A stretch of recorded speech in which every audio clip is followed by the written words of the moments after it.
Hello दोस्तों, मेरा नाम सत्येंद्र है। आज हमारा टॉपिक है समास। समास स्टेट लेवल के लिए किसी भी हिंदी परीक्षा, स्टेट लेवल के लिए किसी भी एग्जाम के लिए, कॉम्पिटिटिव एग्जाम के लिए हिंदी एक महत्वपूर्ण भूमिका निभाती है।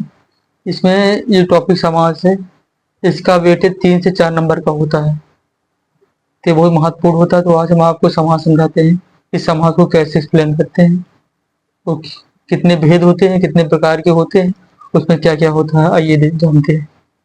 तो समाज का शाब्दिक अर्थ होता है संक्षेप। किसी किसी दो शब्दों को क्या संक्षेप में लिखना उसको समाज बोलते हैं। दो या दो से अधिक शब्दों को संक्षेप में लिखना इसको समाज बोलते हैं। जिसका कोई सार्थक अर्थ बने, तो या दो से अधिक शब्दों से मिलकर बना एक सार्थक समूह क्या कहलाता है? समाज कहलाता है। तो दो या दो से, तो इसकी परिभाषा क्या होगी? दो या दो से बना, दो या दो से अधिक, जो दो से अधिक शब्दों से मिलकर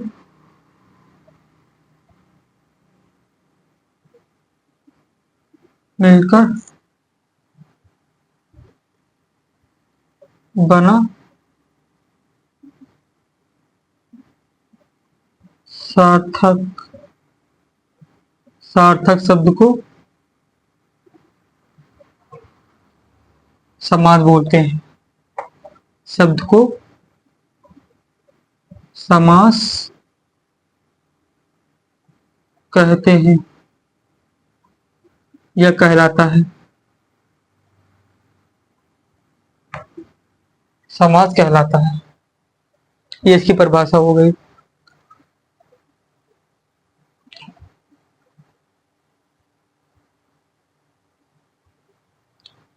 समाज के दो पद होते हैं।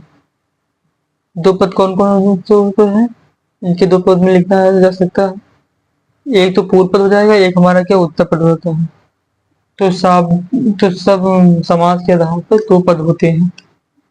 समाज के दो पद होते हैं। पहला कौन सा पद है?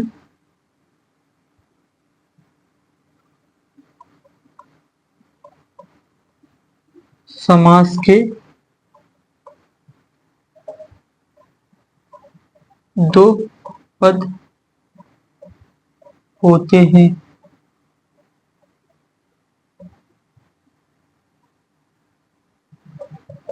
कौन कौन से? पहला हमारा पूर्व पद हो जाएगा।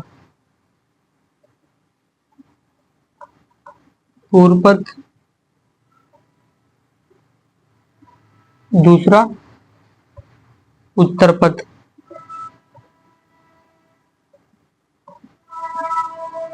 पूर्व पद और उत्तर पद, ये हमारे दो हो जाएंगे। और एक अन्य पद होता है जिसको बोलते हैं प्रधान पद बोलते हैं। एक अन्य पद होगा हमारा, एक अन्य पद।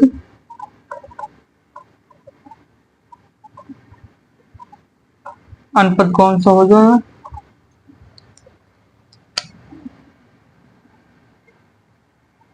एक जो अन्य पद उसको बोलते हैं प्रधान पद। प्रधान पद।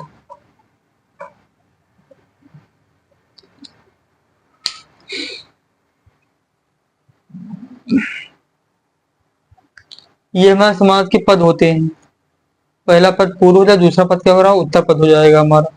और ये प्रधान पद होगा जिसकी बहुत अधिक मान्यता होती है। आगे हम एक्सप्लेन करते हैं इसको।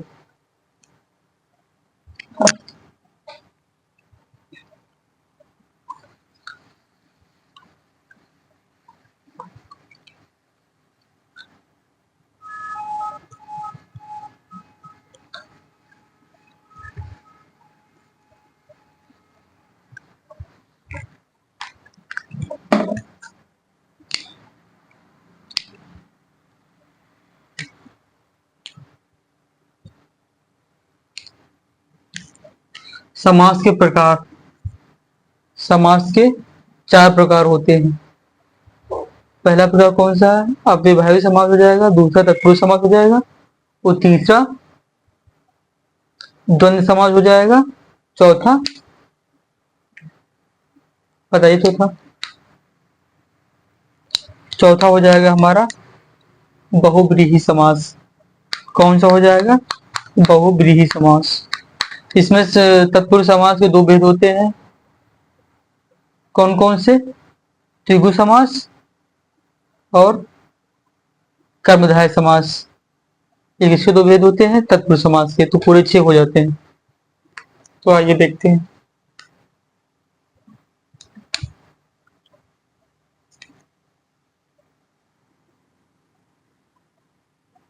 समास के प्रकार। समास के प्रकार। समास दो प्रकार के होते हैं। समास के प्रकार देखिए, समास के 4 प्रकार होते हैं। 4 पार्ट में डिवाइड है। पहला पार्ट हमारा क्या हो जाएगा? पहला पार्ट हमारा हो जाएगा अव्ययभावी समास। अव्ययभावी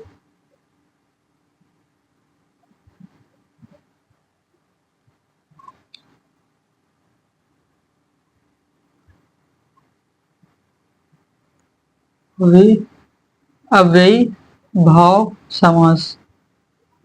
अव्ययभाव समास। दूसरा हो जाएगा हमारा तत्पुरुष समास। तत्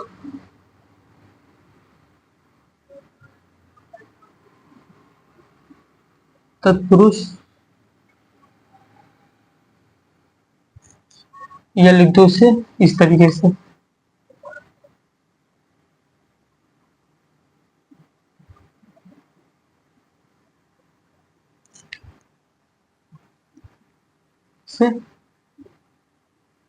तत्पुरुष तत्पुरुष समास।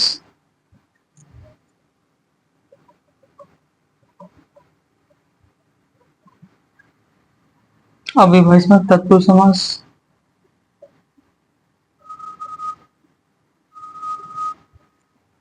और दूसरा क्या हो जाएगा हमारा? द्वंद्व समास। द्वंद्व द्वंद्व समास।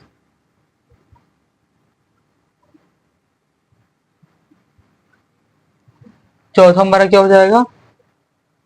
बहुव्रीहि समास। बहुव्रीहि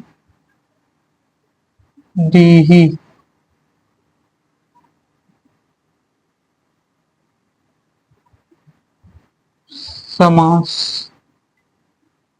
तीसरा हमारा, चौथा हमारा बहुव्रीहि समास हो जाएगा। इसको बोलेंगे फर्स्ट, इसको बोलेंगे सेकंड, ये हमारा हो जाएगा थर्ड, ये हमारा हो जाएगा फोर्थ। ठीक बच्चों।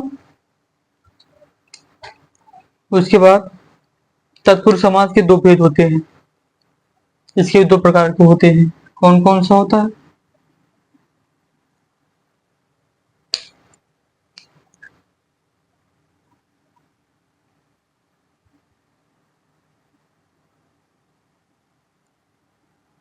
तत्पुरुष समास हमारा दो प्रकार का होता है। कौन कौन से?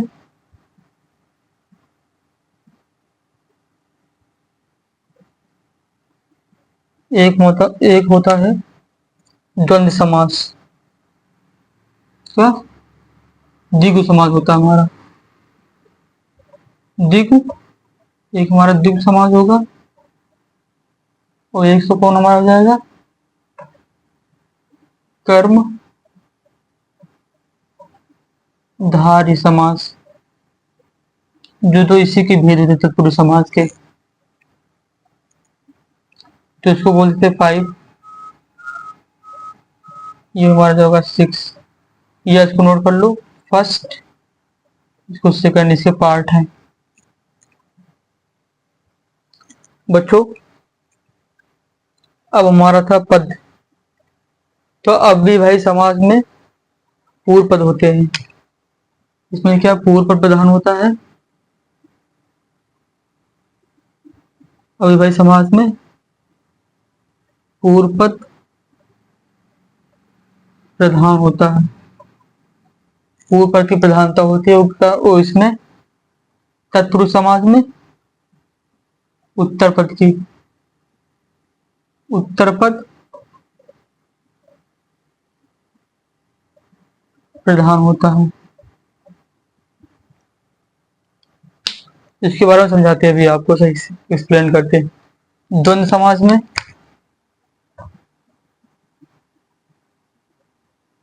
इसमें दोनों पद प्रधान होते हैं,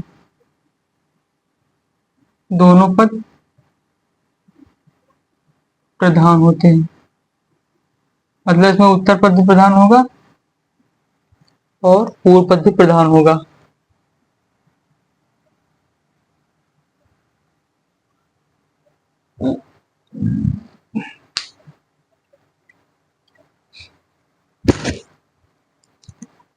अब बहुब्रीहि समाज में दोनों पर प्रधान ना हो तो किसी दूसरा पर प्रधान होगा, कि दोनों पद में दोनों पर प्रधान ना होके दोनों पर प्रधान ना किसी कोई दूसरा पद कोई अन्य पद होगा जो प्रधान बोलते हैं। दोनों पद प्रधान ना होके कोई अन्य पद बनेगा, इसको क्या बोलते हैं? प्रधान पद बोलेंगे इसमें। इसको इसमें क्या हो जाएगा?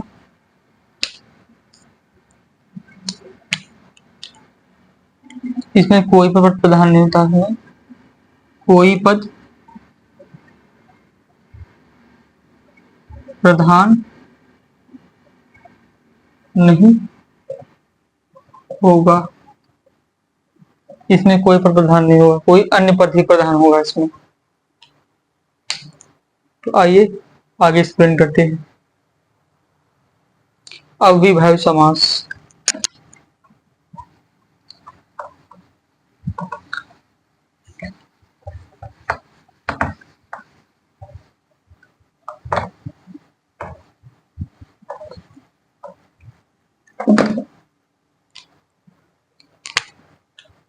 यहां से हमारा चालू होता है अविभाज्य समास।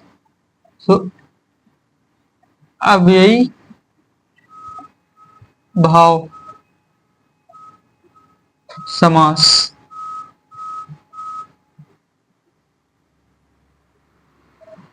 इस समास में क्या होता है? उत्तर पद पूर्व पद हमारा प्रधान होता है, पूर्व पद प्रधान होगा और पहला पद क्या होगा? कोई अव्यय होगा। अव्यय क्या होते हैं? जैसे अजन्म, अमरण, प्रतिदिन, जो पीछे का जो हमारा शब्द होगा उसका कोई अर्थ निकले और आगे कोई अव्यय हो, उसे अव्ययभावी समास कहते हैं। जैसे कि इसका एग्जाम्पल, इसका उदाहरण क्या हो जाएगा?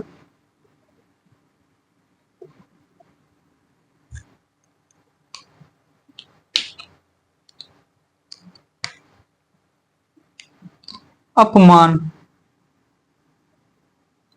अपमान। अब क्या हो जाएगा? हमारा अव्यय हो जाएगा।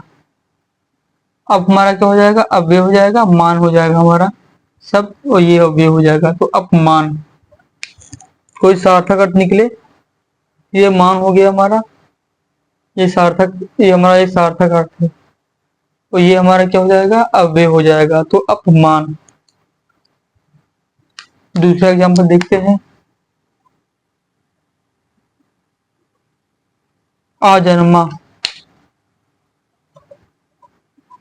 अजन्म, पीछे जो शब्द है उसका अर्थ निकले, ये हमारा क्या हो जाएगा? अव्यय हो जाएगा।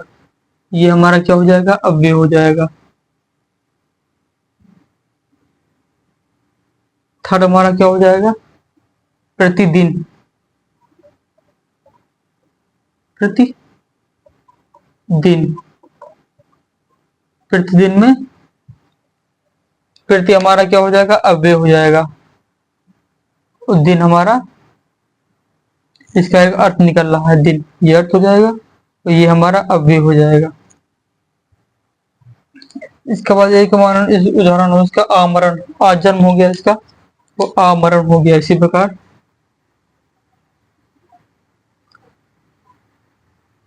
आमरण, तो मरण हमारा अर्थ स्पष्ट हो रहा है, और हमारा क्या हो जाएगा, अव्यय हो जाएगा। तो ये हमारे क्या हो जाएंगे, अव्यय हो जाएंगे। तो इसको क्या बोलते हैं, अव्यय अव्ययभाव समास बोलते हैं इसको।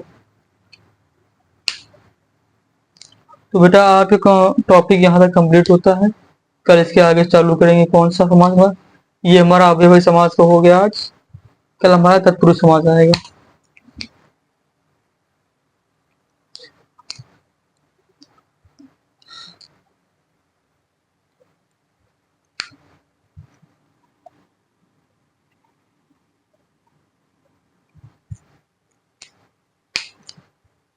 तो सेकंड क्लास कल से कंटिन्यू करेंगे यहीं से।